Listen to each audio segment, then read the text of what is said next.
zusammen oder besser grüß Gott. Heute sind wir in Bayern und es wird ein spezielles Video sein, ein bisschen besonders. Wir werden München zusammen besuchen und ich werde einige Sehenswürdigkeiten ganz kurz beschreiben.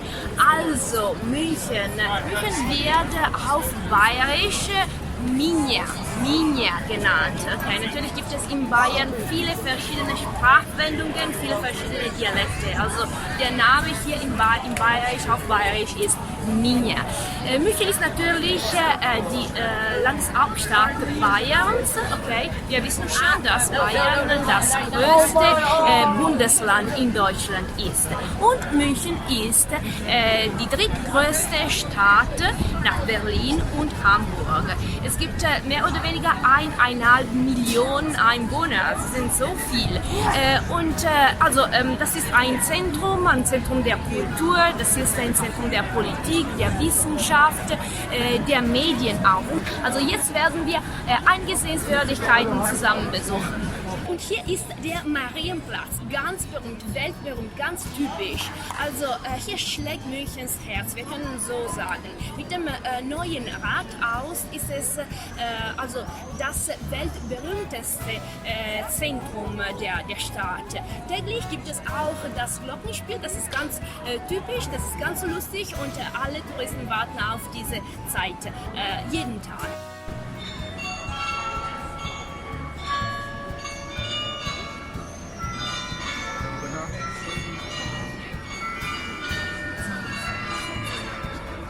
Und hier gibt es auch die Mariensäule, Gulden, das ist auch natürlich ganz typisch.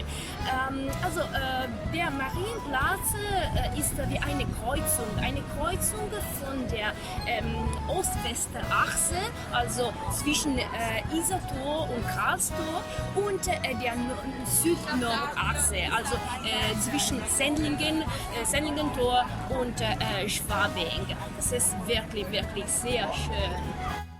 Das neue Rathaus, das ist riesengroß, wurde von Georg von Hauberrisser erbaut und zwar in den Jahren 1867 und 1908.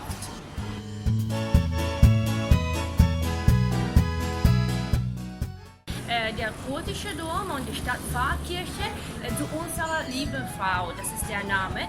Das ist aus dem 15. Jahrhundert und einer der beiden 100 Meter hohen Türme ist zugänglich und bietet eine spektakuläre Aussicht über die Stadt.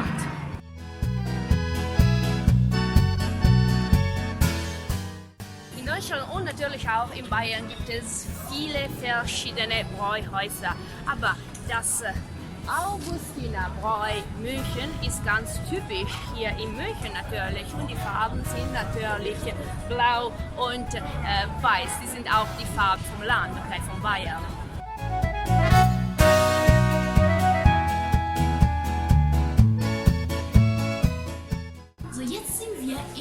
Hofbräuhaus am Platz, ganz berühmt. Also hier findet man regionale Küche und Musik und Volkstänze und auch Keller in Tracht. Also diese sind imposante Neo-Renaissance-Gebäude und innen gibt es bis zu 3000 Gäste und draußen im Biergarten bis zu 400 Gäste. Der Biergarten ist auch sehr schön unter den Kastanienbäumen und es gibt auch seit dem Jahr 1958 ein Brunnen mit einer Säule und 2 Löwen, da sind die bayerischen Löwen. Okay. Es ist ein bisschen traurig, dass das Hofbräuhaus auch Hitlers Hofbräuhaus genannt wird.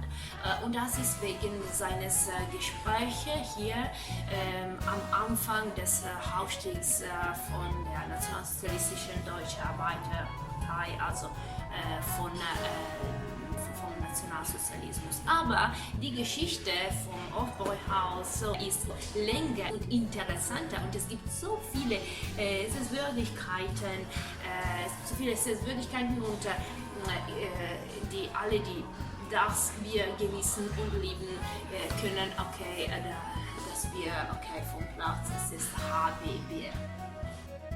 Also Freunde, zum Wohl.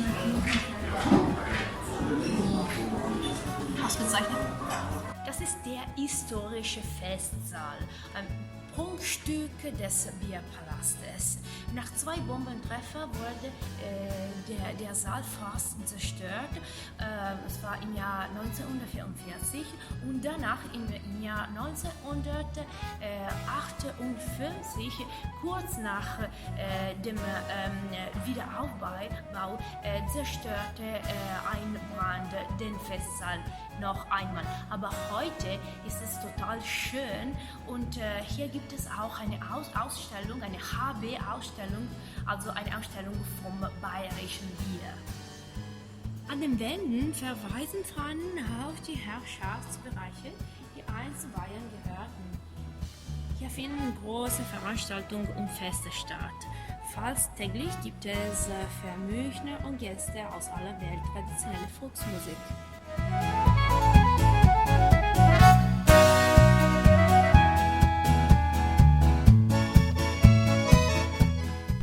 Die Münchner Residenz war von 1408 bis 1918 Wohn- und Regierungssitz der bayerischen Herzöge, Kurfürsten und Könige.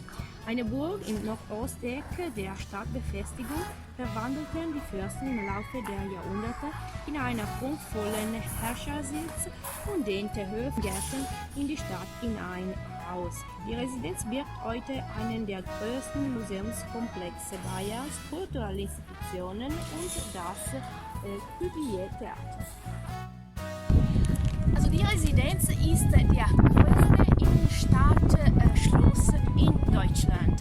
Die Fassade ist mächtig und innerhalb gibt es Appartements und auch die Hofkapelle und Festsäle.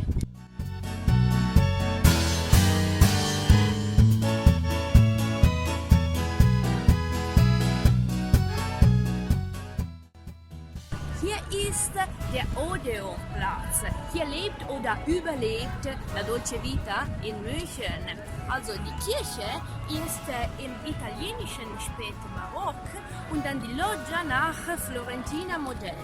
Dann rund um den Platz sind die königlichen Residenzen und dann noch Stadtpalais und Bazargebäude.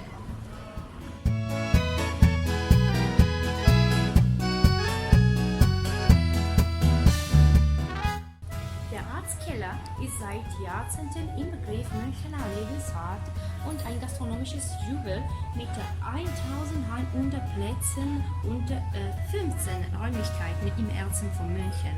Das einmalige Ambiente in dem neugotischen Gewölben und im beeindruckenden Prunkhof sind eine wahre Attraktion.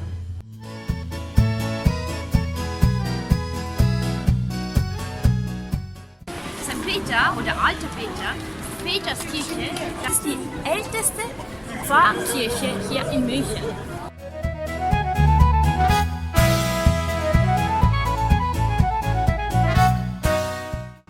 Also in München gibt es einen Markt, das dauert das ganze Jahr und es gibt viel Vergnügung und Spaß, aber natürlich ist das auch ein Zentrum der Kultur. Es gibt viele Museen, wie zum Beispiel das Deutsche Museum für die Technik und die Wissenschaft und viele andere Spielzeugmuseum und die alte und neue Pinakothek.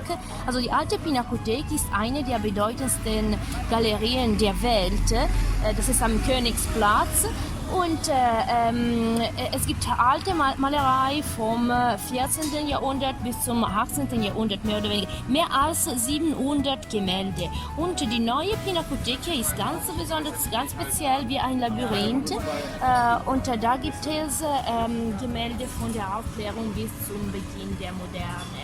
Es gibt auch Van Goghs Sonnenblumen.